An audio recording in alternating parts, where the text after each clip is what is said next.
Let's take a first look review at the Hoka One One Rincon 3, $115. It releases August 1st. It weighs a mere 7.2 ounces, 214 grams for a big 29-24 stack. It has a wonderful weight to cushion to price ratio, as it's only $115. It gets the swallowtail that we now see in many of the Hokas in a more restrained fashion, and also quite a few flex grooves through the midsole. As many Hokas have gotten, the Meta rocker is now made more flexible. The outsole also sees changes with more rubber coverage to help durability, but also, I think, to give it some response. So rubber coverage is in the forefoot, and I'll show you a comparison later. The upper is a simple engineered mesh, a single layer with venting slots that prove very breathable. So I took them out on the New Hampshire coast, and here's what I found.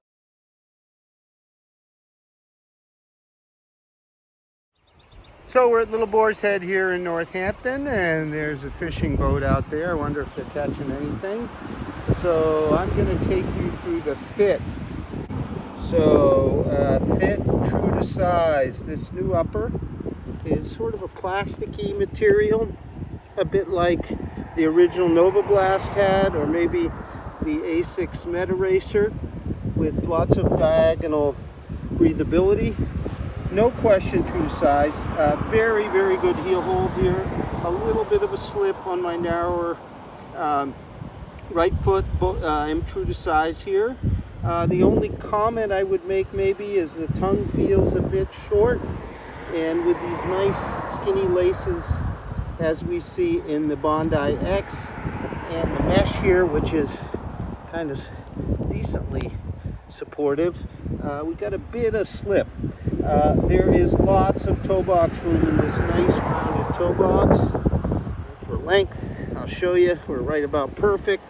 There's a little bit of a toe bumper, not too much anymore, I think would squeeze down. So really a fine upper, and keep in mind this is a $115 shoe, so we're not talking a super premium shoe here. So it's worthy of many shoes. Maybe a bit kind of slippery in feel, but very comfortable.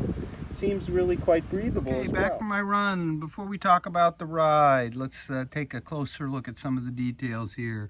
You can see the mesh is a single layer, really, of mesh with those perforations and engineered perforations. And then there are also underlays in there. You can't see them from the outside, but they provide very good midfoot support.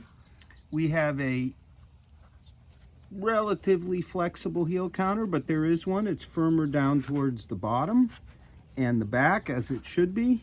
We've got this little cord pull tab. Why not? Makes them easy to pull on, although they're very easy to pull on. In terms of the tongue, I made some comments that I think it is kind of short. It could be a little bit longer. It slips a little bit too. It's not an issue, but it just could be a little bit longer. Below this overlay material, we have some mesh, relatively pliable. We have a very modest toe bumper, just about right. There's plenty of volume here in the shoe. It isn't a particularly stretchy mesh, but you can see how pliable it is. Just wraps the foot really well. Hoka's really knocking it out of the park with uppers this year. All very simple, all very effective. I'm reminded here of the Zenile, which also has a very, very simple upper, the trail shoe. Now let's talk about the ride. So the ride is dynamic here in a kind of all midsole way. We have a compressed EVA and relatively little rubber, although we have more rubber than on the predecessor in the front. And I didn't run the 2, but I ran the 1. We have more coverage, and I'll show you a picture of what the 2's rubber looked like. And we have a deeper cavity here, and what I see is, and I'll show you the picture again, more longitudinal grooves as opposed to being broken up, as well as more side flex grooves. and we have some flexibility. This is a characteristic of all the 2021 Hokas. So instead of entirely relying on the rocker and kind of having to have a vertical push off the knee as you traditionally did in a Hoka, now we have the rocker, and you can see how pronounced it is, but we also have flex and kind of a smooth decoupling all the way through on both sides. So this leads, and it's a bit hazy when I don't have my ones, to a much smoother ride that combines kind of some smooth flex and the rocker. So what's the ride like? Well, you're riding on mostly foam here, and the foam is an EVA, moderately firm EVA, not super firm, 29-24 stack height. So what you'll notice is you have lots of good forefoot cushion, plenty. The toe off is much more agile than I remember. The heel, we have the 5mm drop, but I think because we have a little bit of a swallowtail, nothing exaggerated like in the Bondi X that we just reviewed. You've got a smoother, longer landing that kind of mitigates the 5mm drop. I remember in the one, I kind of thought, oh geez, I wish it had an 8. Here, I'm perfectly happy at 5. I think this swallowtail approach is very effective, if not overdone. So I've run twice in them now, once at kind of slow daily training paces, almost recovery, and once at kind of a slower tempo to faster daily training. And it did super well with both. You definitely notice that the return, the energy return or rebound, isn't so much bounce as it's the entire midsole sort of giving back. You have enough rubber to give it some pop, enough rubber at the heel, even though it doesn't look much, plus our very mild swallowtail to not bottom out. So what's the shoe good for? Well, for sure, you could daily train in it if you like a light shoe. This is only 7.2 ounces. Now at that weight, there are very few of the plated carbon type racing shoes that that weigh less. It maybe has a little bit less stack at 29-24 versus the 30 pluses of some of them, but there's plenty of cushioning here. So if you're not a fan of the plated racing shoe, it can be a superb option for that. Pretty much all distances, I would say 10K and up. You won't get the kind of higher drop and more flexibility of something like the Puma Liberate Nitro or that kind of springy supercritical foam, but this comes pretty close really in feel. It's a bit more traditional, a bit denser, maybe a bit firmer, but plenty of cushion. You could definitely daily train in it if you like a super light shoe. I personally would pair it with the Mach 4, not the Clifton. I don't particularly like the Clifton.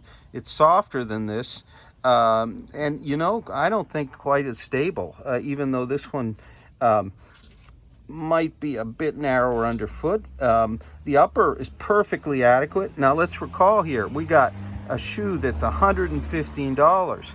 So it competes very well even with the Endorphin Speed from Saucony, even though that one has a nylon type plate, so it's a bit more propulsive. I don't think you'll go through two pairs at $115 before you, if you had a $200 shoe, you won't go through two of these and one of those. The EVA isn't supposed to be quite the same composition as some of the other Hokas.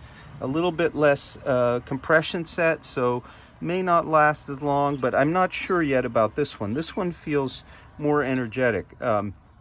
Some other ones, of course, people will ask, even based on the color, about the Rebel V2 from New Balance, which is clearly bouncier, more energetic, and certainly less stable than our Rincon here. It's more fun, but I think you're going to get fairly close to the same fun and a more kind of reliable day in, day out ride here, although that Rebel is pretty special. I mentioned the Liberate Nitro from Puma, has a higher drop. I think it's 9 or 10, has a supercritical foam. It's more in the genre of the kind of traditional flexible race flat, although you certainly can train in it as you could this one. You have a bit thinner forefoot in that shoe. So we're going to have a full written review, of course, of the Rincon 3. It's releasing August 1st. I think it's a superb update to a simple shoe. It looks great, it fits great, it runs great. It's one of the big great shoes of the year. It doesn't have to cost 200 bucks. It's really fine. Thank you very much for watching. If you enjoyed the video, hope you'll consider subscribing to our channel. We also have hundreds and hundreds of reviews, written reviews by our team of 20 plus worldwide over at RoadTrailRun.com. Have a great run.